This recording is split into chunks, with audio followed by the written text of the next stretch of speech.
저는 한국 교회사를 공부하면서 얼마나 은혜를 받았는지, 또 그러면서 얼마나 정말 감사했는지 모릅니다. 제가 한국 사람이기 때문에 그렇게 말하는 것이 아니라 정말 한국 교회는 세계 기독교 역사에서 유래를 찾아볼 수 없을 만큼 아주 특별한 그런 것입니다. 처음에 복음이 전파되어지고 교회가 세워질 때, 그때만이 아니라 전 그 이후 교회가 이렇게 아름답게 성장할 때까지 한국 교회와 그리고 한국의 그리스도인들의 그 모든 이야기는요, 그야말로 복음 역사였습니다. 그야말로 간증이었습니다. 그야말로 기적이었다라고 말할 수 있어요. 교회가 100년밖에 안 됐는데 이렇게 놀랍게 부흥을 해서 세계 최대 교회 중에서 정말 앞에서부터 여러 개를 차지하고 있다는 어떤 그런 교회 성장의 면에서만 이야기를 하는 것이 절대 아닙니다. 한때는 그것을 가지고 말할 때가 있었지요.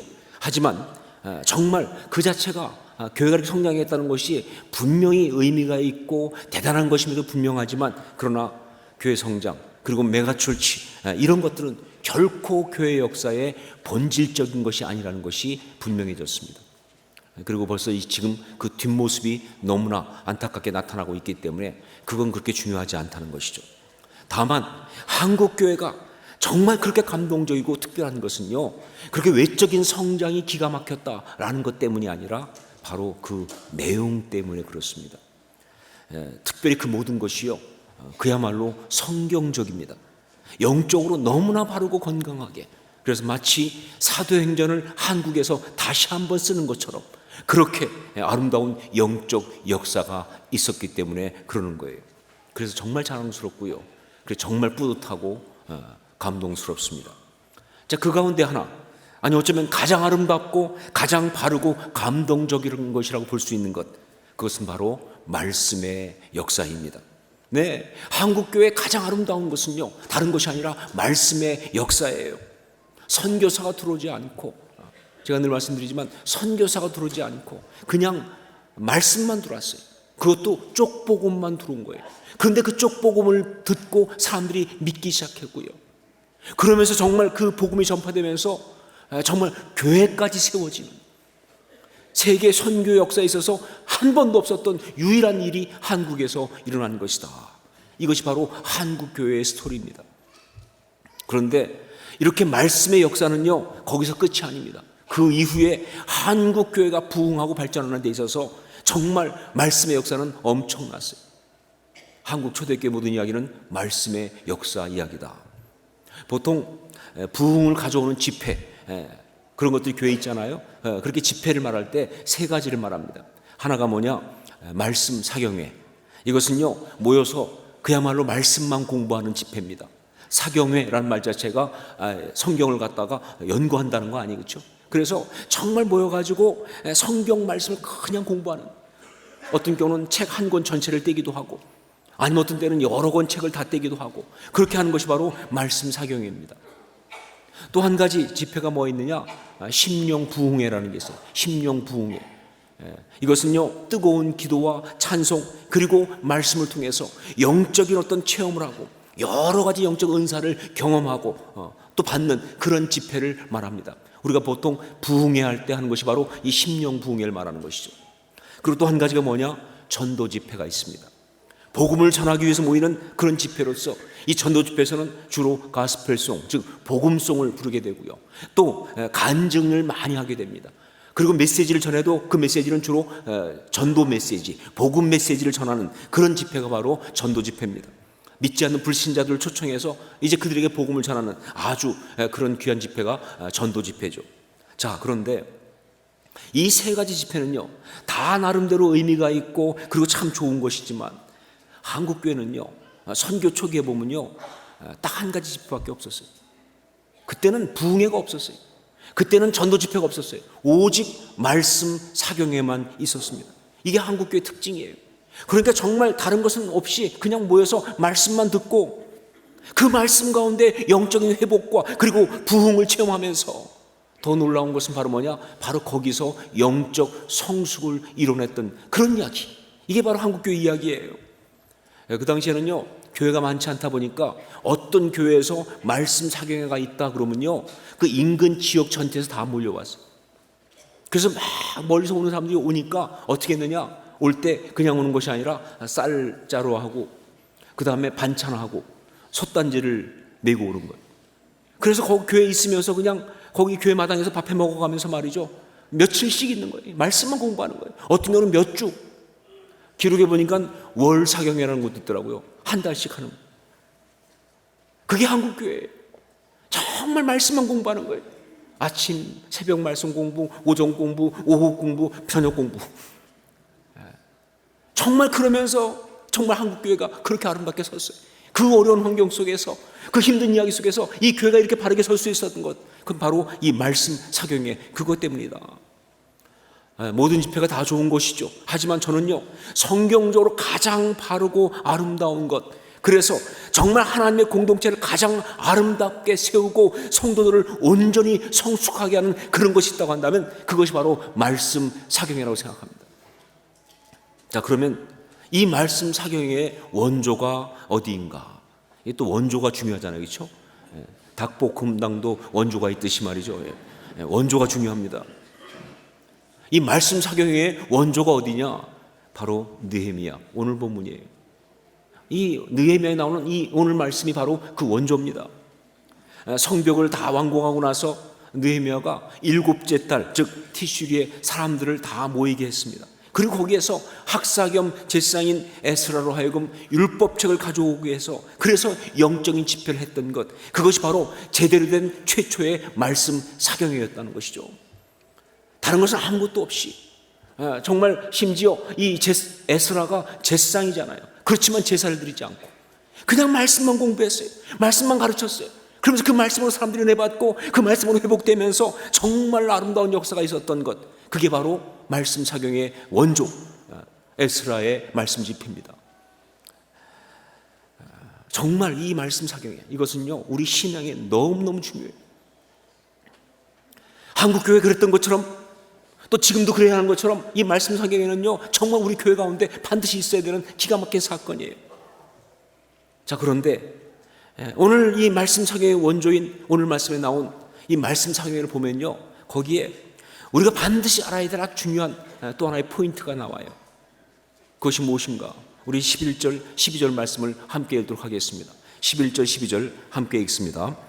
레위 사람들도 모든 백성을 정숙하게 하여 이르기를, 오늘은 성일이니 마땅히 조용하고 근심하지 말라 하니 모든 백성이 곧 가서 먹고 마시며 나누어주고 크게 즐거워하니 이는 그들이 그 읽어 들려준 말을 밝히 알미라. 여러분 지금 읽은 이 말씀 보면 알 수 있겠지만 이건 무슨 얘기냐? 바로 잔치 이야기입니다. 가서 먹고 즐기고 잔치 이야기예요.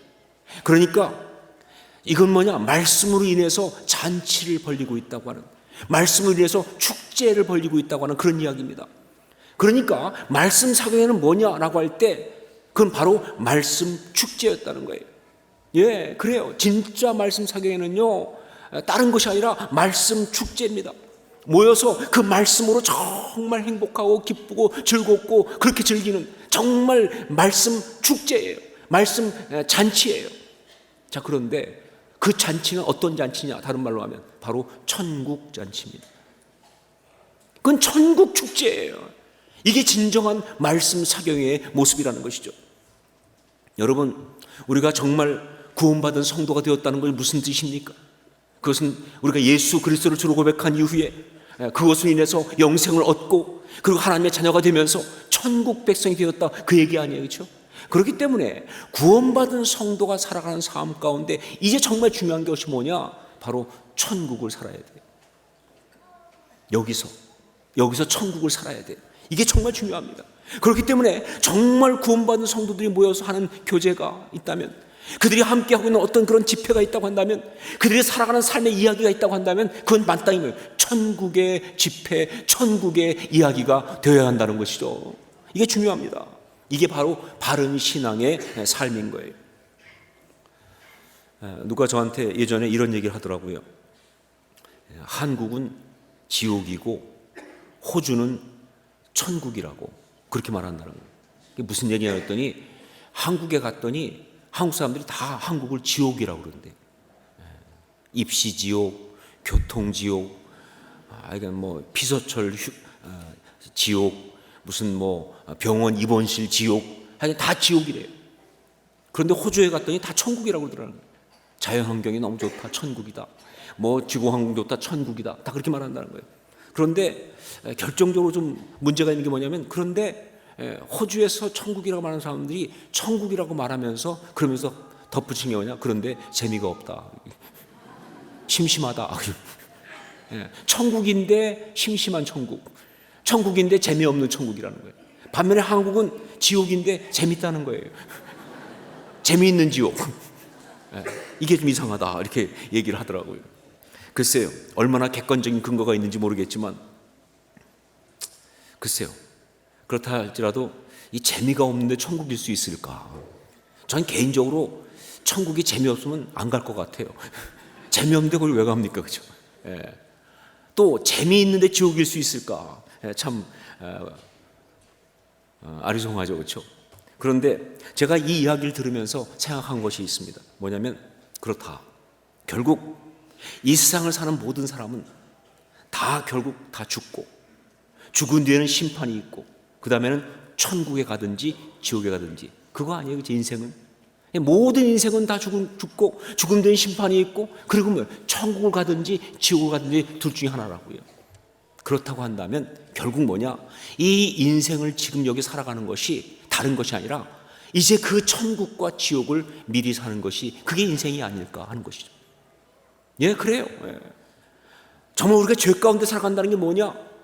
죄가 우리를 지배하는 삶을 산다는 것이 뭐냐? 그 모양이 어떻든 간에 결론적으로 말하면 그건 지옥을 사는 거예요. 지옥입니다. 어떤 죄악이든 간에 죄 가운데 사는 건 지옥을 사는 거예요. 반면에 정말 신앙생활이라는 게 뭐냐? 구원받은 하나님의 자녀로 살아간다는 것이 무엇일까? 그건 바로 이미 얻은 천국 백성의 그 권리를 가지고 여기에서 바로 천국을 사는 것, 그게 바로 신앙생활이라고요. 예, 신앙생활은 천국을 사는 것입니다. 그런데 신앙인이 여기에서 이 천국을 살 수 있는 최고의 것이 뭐냐? 최고의 비밀이 바로 뭐냐?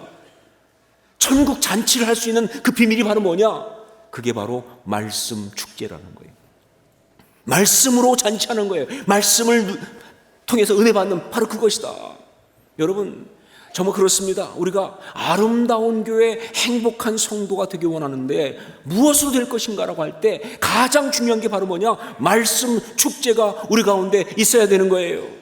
말씀으로 정말 모든 성도들이 은혜 받고, 말씀으로 정말 행복해지면서 그 말씀으로 인해서 천국 잔치를 벌려야 그게 진짜 아름다운 교회고, 그게 정말 행복한 성도의 이야기가 아니겠는가? 이게 바로 신앙인의 삶의 모습이라는 것이죠.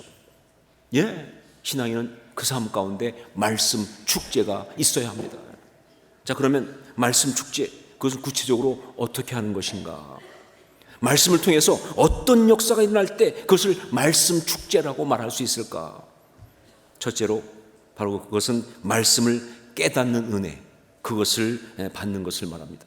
말씀을 깨닫는 은혜를 받는 것. 우리 7절 8절 말씀을 함께 읽도록 하겠습니다. 같이 읽습니다. 예수아와 바니와 시레바와 야민과 악굽과 사부대와 호디야와 마아세야와 그리다와 아사야와 요사밧과 하난과 블라야와 레이 사람들은 백성이 제자리에 서 있는 동안 그들에게 율법을 깨닫게 하였는데, 하나님의 율법책을 낭독하고 그 뜻을 해석하여 백성에게 그 낭독하는 것을 다 깨닫게 하니. 여러분, 말씀은요 숨겨진 보물입니다. 말씀은요 감추어진 만나입니다. 그렇기 때문에 말씀은 그냥 받는 것이 아니라 깨닫는 것입니다. 그 안에 담겨있는 그 깊은 의미와 뜻을 깨닫는 것이 너무너무 중요한 거예요. 말씀 축제는 무엇을 말하는가? 예, 바로 말씀을 깨닫는 그 은혜를 경험하는 시간이 바로 말씀 축제인 거예요. 개인적으로 큐티를 하든, 아니면 다락방 모임에 가서 성경 공부를 하든, 아니면 성경 공부 시간에 같이 공부하고 훈련을 받든, 아니면 예배 때 설교를 들으면서 그렇게 말씀을 대하든 간에, 여하튼 간에 말씀을 대할 때마다 반드시 그 가운데 그 말씀을 깨닫는 역사가 있어야 하고요. 그 말씀을 깨달을 때, 그때 바로 그는 말씀 축제를 벌이게 된다는 것이죠. 이게 중요합니다. 여러분, 말씀을 깨닫는다는 것, 이건요 우리의 이 혼적 영역, 우리 안에 이 혼적인 영역에는 세 가지가 있지 않습니까? 지, 정, 의. 지식, 감정, 의지 세 가지가 있어요. 그 지정의 가운데 말씀을 깨닫는 것은요, 이 지적인 역사에 해당합니다. 지적인 부분에 역사하는 거예요. 자, 그런데 단지 지적인 부분의 작업만은 아니에요. 왜냐면요, 사실 이것은 지적인 부분의 작업만이 아니라 영적인 것이고 전인적인 그런 것이기 때문에 그래요. 이게 지적인 작업만이 아니라는 것을 어떻게 알 수 있냐면요, 말씀을 깨닫는 그 역사가 꼭 지적으로 뛰어난 사람만이 잘할 수 있다, 그것이 아니기 때문에 그래요. 정말 머리 좋고 지적으로 뛰어난 사람들은 말씀을 잘 깨달을 수 있다, 꼭 그런 거 아니라는 거예요. 어떤 경우는요, 그렇게 공부 잘하고 그렇게 똑똑한 사람이 깨닫지 못하는 말씀의 그 비밀을 전혀 공부 잘 못하는 그쪽은 거리가 먼 사람이 기가 막히게 깨달을 수 있는 것이 그게 말씀의 역사예요. 또한 개인적으로 보더라도 말이죠, 이미 잘 알고 있던 말씀이에요. 근데 어느 날 새삼스럽게 기가 막히게 그 말씀의 뜻을 깨닫게 돼요. 뭐 그 순간 제가 머리가 좋아졌느냐? 아니잖아요, 그렇죠? 갑자기 공부를 잘하게 되었느냐? 아니잖아요. 그런데 말씀을 깨달을 수 있는 거예요. 영적 상태에 의해서. 큐티 교재 말씀과 함께 하나님과 함께 거기에도 썼지만, 제가 이 버트란드 러셀이라고 하는 사람, 이 사람은요, 서양 역사에서 가장 공부 잘한, 가장 머리가 좋은 사람 중에 하나예요. 적어도 20세기 최대 지성인 것은 분명합니다. 이 사람이 쓴 서양 철학사라는 책은요, 그 자체가 그야말로 지적으로 방대해 대단한 책입니다. 아주 굉장히 똑똑한 사람이에요. 이 사람은요, 어려서부터 굉장히 똑똑했어요. 그래서 이 어려서부터 성경을 굉장히 잘 알았어요. 머리가 좋으니까. 그래서 성경 지식이 어릴 때부터 해박했어요. 그러다 보니까 어린 시절 이 버틀란드 러셀의 취미 생활이 뭐냐? 자기 집에 찾아온 목사님들 성경으로 골려먹기가 취미였어요. 아주 못된 습관이죠, 그렇죠? 그러니까 성경을 너무 잘하니까 그 목사님들의 성경 지식을 갖다가 막 비웃어주면서, 그러면서 막 하는 것을 취미로 할 정도로 그렇게 똑똑했어요.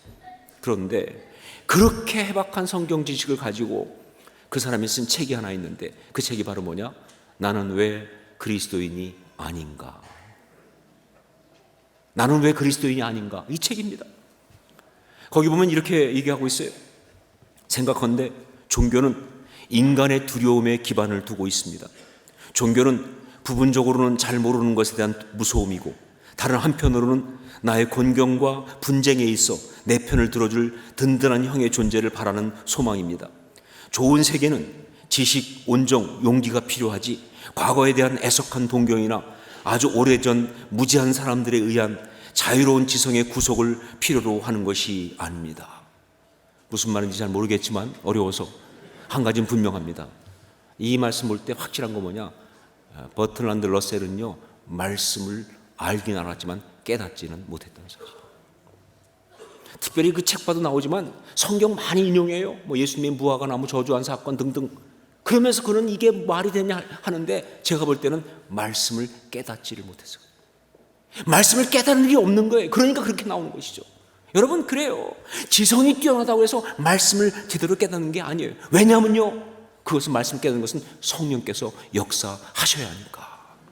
바로 그렇기 때문에 말씀은, 그게 진짜 말씀이려면 깨달은 말씀이어야 하는 거예요. 말씀은 깨달아야 말씀인 거예요. 정말 여러분, 말씀을 깨달을 때는요, 세상이 줄 수 없는 그런 기쁨이 바로 거기에서 오는 거예요. 그래서 말씀 축제는요, 바로 이렇게 말씀을 깨닫는 그 은혜의 시간을 갖는 게 바로 말씀 축제다 하는 것이죠. 여러분, 전 여러분이 말씀을 대할 때마다 정말 깨닫는 그런 은혜를 받을 수 있기를 주님으로 축원합니다. 그렇다면 항상 간구하세요. 성령님께 도움을 구하세요. 그냥 깨달아지지 않습니다. 성경에 나온 그대로 내 눈을 열어 주의 법에 기이한 것을 보게 하여 주시옵소서. 간구하시면 그 말씀을 깨닫는 역사가 있을 줄로 믿습니다. 말씀을 깨달아야 말씀이에요. 그 말씀을 깨닫는 것이 바로 그게 말씀 축제죠, 그렇죠? 두 번째로 말씀 축제는 뭐냐? 말씀이 마음을 만지는 은혜를 받는 것. 말씀이 마음을 만지는 바로 그 은혜를 받는 것이 말씀 축제입니다. 우리 9절 말씀을 함께 읽겠습니다. 9절 같이 읽습니다. 백성이 율법의 말씀을 듣고 다 우는지라. 총독 느헤미야와 학사 제사장 겸 학사 에스라와 백성을 가르치는 네이 사람들이 모든 백성에게 이르기를, 오늘은 너희 하나님 여호와의 성일이니 슬퍼하지 말며 울지 말라 하고. 왜 말씀을 듣고 다 울었을까요? 왜 사람들이 말씀을 듣고 다 울었을까요? 여러분, 말씀을 듣고 눈물이 나는 경우는 두 가지밖에 없습니다. 하나는 뭐냐? 말씀을 듣다가 하품을 했을 때고, 또 하나는 말씀이 그 마음을 만졌을 때입니다. 말씀이 그 마음을 만졌을 때, 그때 눈물이 나는 거예요. 말씀의 은혜는요, 바로 이렇게 그 말씀이 심령을 만지는 그런 역사입니다. 말씀이 그를 위로하고, 말씀이 그를 격려하고, 말씀이 그의 무너진 자존감을 다시 세워주고, 말씀이 그 비어있는 그 부분을 하나님의 사랑으로 채워주고, 말씀이 때로 빗나가고 빗떨어진 내 마음을 잡아주면서 그런 역사가 있을 때, 그때 눈물이 나는 거예요. 어떤 경우는 통곡을 하게 됩니다. 말씀 때문에. 저는 설교하면서 가장 행복할 때가 언제냐? 바로 성도들이 말씀을 듣고 있으면서 바로 이 말씀이 그를 만지는 은혜를 경험할 때. 어떤 경우 보면요, 말씀을 듣고 있다가 그냥 눈가가 정말 촉촉해지는, 눈가가 붉어지는 그런 사람 봅니다. 그리고 어떤 사람은요, 그러면서 이 눈가로 눈물이 그냥 주르륵 흘러요. 그런데 그때 보면요, 닦을 생각을 안 해요. 왜 닦을 생각을 안 하느냐? 이유는요, 말씀의 은혜를 받고 있으니까. 그러니까 눈물 닦는 거로도 그 은혜를 깨고 싶지 않은 거예요. 그 은혜의 순간을 놓치고 싶지 않은 거예요. 그냥 흘리는 거예요. 그때 같이 아름다운 얼굴이 없어요. 그처럼 정말 아름다운 사람을 볼 수가 없어요. 기가 막힌 모습이죠. 말씀은 우리 마음을 만지는 게 말씀입니다. 이렇게 마음을 만지는 그런 그 말씀의 은혜를 받는 게 말씀 축제예요. 그래서 이 진정한 말씀 축제에 가보면요, 오늘 본문에 나오지만 막 울다가 또 막 웃다가 막 그래요. 진짜 이 말씀의 은혜가 있는 집회 가보면요, 절대 지루하지 않습니다. 절대 답답하지 않습니다. 정말 말씀 가운데 막 울다가 또 말씀 가운데 막 웃다가 그런다니까요. 그런데 그렇게 말씀 가운데 울다가 웃다가 하는 것은요, 절대 말씀을 전하는 사람이 막 웃겼다가 울렸다가 그래서 그러는 것이 아니에요. 뭐 그런 부분이 좀 있겠지만 사실 그게 주가 아닙니다. 그때 사람들이 그렇게 말씀 듣다가 울고 또 말씀 듣다가 웃고 하는 것은요, 그 전하는 사람이 울리고 웃겨서 그런 것이 아니라 그 사람이 말씀에 의해서 은혜를 받고 있어 그래요. 말씀이 그 마음을 만지니까. 그러니까 사실 옆에서 가만히 보면요, 별 울 일도 아닌데 그렇게 울어요. 별것도 아닌데 울어요. 은혜를 받으니까. 그리고 별것도 아닌데 그렇게 사춘기 소녀처럼 까르르 웃어요. 재미도 하나도 없는데 말이죠. 왜? 은혜 받아서 그런 거예요. 이게 중요한 거예요.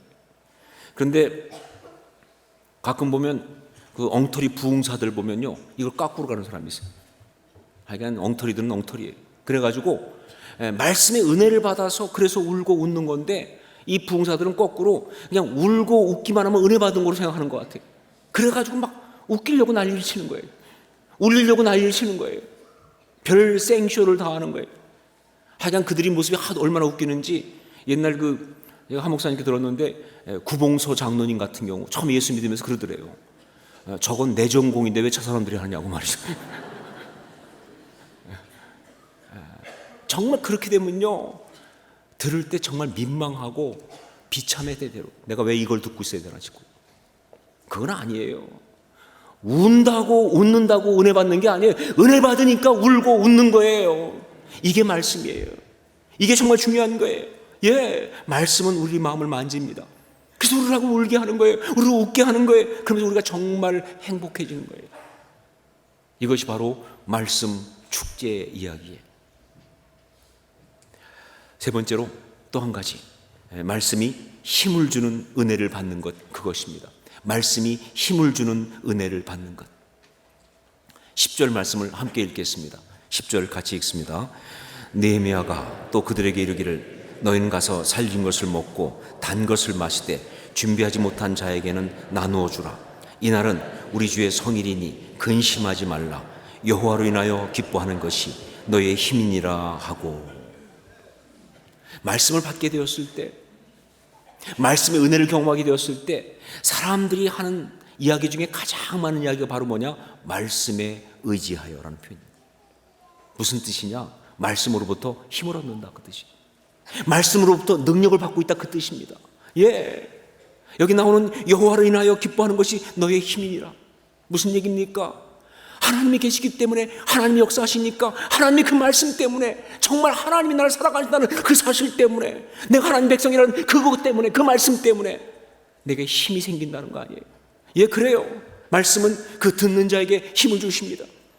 두렵고 떨리던 그 무릎을 다시 굳게 세워주고, 주저앉아있던 사람을 갖다 그 자리에서 다시 일어설 수 있게 만드는 거예요. 뿐만 아니라 도망치던 사람으로 하여금 이제 도망치지 않고 돌아서서 오히려 그걸 향해서 마주 나갈 수 있는 능력을 주시는 것이 말씀이고요. 무엇보다 근심하던 마음에, 걱정하던 마음에, 정말 염려하던 마음이 정말 그 말씀이 들어가면서 힘을 주시면 다 바뀌어서 말이죠, 정말 오히려 그거보다 오히려 소망을 가지고 승리를 선포하면서 나가는 그런 것이 바로 말씀의 역사하심이라고요. 말씀은 그런 거예요. 말씀의 이것은요, 우리 안에 있는 이 세 가지, 혼적인 곳에 있는 세 가지 가운데 의지에 역사하는 이야기입니다. 깨달음이 지적인 것이라고 한다면, 만지시는 은혜는 감정적인 터치예요. 그리고 바로 이 힘 주시는 것은요, 바로 의지적인 역사라고 볼 수가 있어요. 그래요. 정말 말씀이 우리 가운데 역사하면요, 우리로 하여금 참고 견딜 때는요, 정말 참을 수 있게, 견딜 수 있게 역사하신다고요. 기다릴 때는요, 정말 기다릴 수 있게 하십니다. 도전하고 마주 대하여 나갈 때는요, 정말 담대하게 도전할 수 있게 하고요. 그러나 내려놓을 때는요, 정말 내려놓을 수 있게 하세요. 하지만 붙들어야 할 때는요, 끝까지 붙들게 하고요. 견딜 때는 견디게 하는 것이 바로 말씀이다. 그래요. 말씀은 우리의 거룩한 의지를 세워주는 그러한 능력인 것입니다. 말씀이 우리의 거룩한 의지를 세워줘요. 말씀을 통해서 우리가 누리게 되는 축복 가운데 가장 큰 축복이 바로 뭐냐? 샬롬, 즉 평강입니다. 성경을 보면 말씀과 평강은 같이 가요. 말씀이 우리 가운데 역사하면 우리가 받을 수 있는 축복 가운데 가장 큰 것 중에 하나가 샬롬, 평강이에요. 자, 그런데 이 평강이 우리 가운데 오는 것, 즉 샬롬이 오는 것, 이것이 말이죠, 그 말씀의 어떤 역사하심 중에서 주로 어디에서 오느냐? 물론 뭐 만지시는 은혜를 통해 오기도 하지요, 깨닫는 은혜를 통해서 오기도 합니다. 그러나 주된 것은 바로 뭐냐? 힘 주시는 은혜를 통해 오는 거예요. 왜냐면요, 진짜 샬롬은요, 아프지 않고 힘들지 않고 그런 게 진짜 샬롬이 아니기 때문에 그래요. 진짜 샬롬은 뭐냐? 그 모든 것이 있지만 그걸 이기고 승리하는 십자가의 역사이기 때문에 말씀이 그렇게 하시거든요. 힘 주셔서 이기게 하시니까 그게 바로 평강을 주신다. 말씀을 통해서 세상에 줄 수 없는 그 힘을 얻고, 그래서 말씀을 통해서 세상이 알 수 없는 평강을 누리는 사람들, 그게 바로 여러분, 그게 바로 저, 그게 바로 우리 믿는 사람들인 줄로 믿습니다. 예, 말씀을 통해서 세상이 줄 수 없는 어떤 그런 힘을 얻고, 그래서 정말 세상이 알 수 없는 평강을 맛보고, 사람들은 이해 못해. 왜 저렇게 상황은 똑같은데 행복할 수 있는지, 어떻게 저런 데서 저렇게 기뻐할 수 있는지. 예, 그게 바로 그리스도인이에요. 그게 믿는 사람이에요. 바로 그 순간 그에게는 말씀 축제가 벌어지고 있는 것이다. 여러분, 우리의 묵상 시간은, 우리의 큐티는 말씀 축제이어야 합니다. 우리의 성경 공부는 말씀 축제이어야 합니다. 우리의 성경 읽기는 말씀 축제이어야 합니다. 우리의 모든 훈련 받으면 말씀 축제이어야 합니다. 우리의 소그룹 모임은 말씀 축제가 되어야 돼요. 뿐만 아니라 우리의 찬양은 말씀 축제여야 합니다. 그냥 찬양은 부르는 게 아니에요. 그 찬양하면서 그 가사 하나하나가 정말 그 말씀이 나의 이 지, 정, 의 전 영역 가운데 역사하면서 말이죠, 그래서 정말 그 가운데 너무나 행복하게 하늘을 경험하는 사람들, 천국을 경험하는 사람들, 그게 찬양하는 거 아니에요. 말씀 축제가 벌어져야 돼요. 무엇보다 우리의 예배 시간은 다 말씀 축제가 되어야 합니다. 주일 예배든 수요 예배든 화요 heb시바 모임이든 금요 기도 모임이든 새벽 기도 모임이든 무엇이든 간에 정말 모일 때마다 말씀이 선포되어야 되고, 그 말씀 가운데서 그 말씀을 깨닫고 정말 그 말씀이 마음을 만지고 그 말씀 가운데 힘을 얻는 말씀 축제의 역사가 있어야 할 줄로 믿습니다. 그래야 우리가 이 땅을 살아가면서 여기서 천국을 살 수 있어요. 그래야 우리가 모든 상황 속에서 천국 백성으로 아름답게 살 수가 있는 거예요. 말씀 축제가 일어나야 정말 말씀으로, 그 말씀 축제가 일어나기 때문에 이 삶의 자리에서 여전히 다가오고 있는 세상의 많은 것들을 감당하면서도 천국을 살아가는 그런 우리 모두가 될 수 있기를 주의 이름으로 축원합니다. 그런 교회가 될 수 있기를 주의 이름으로 축원합니다. 기도하겠습니다.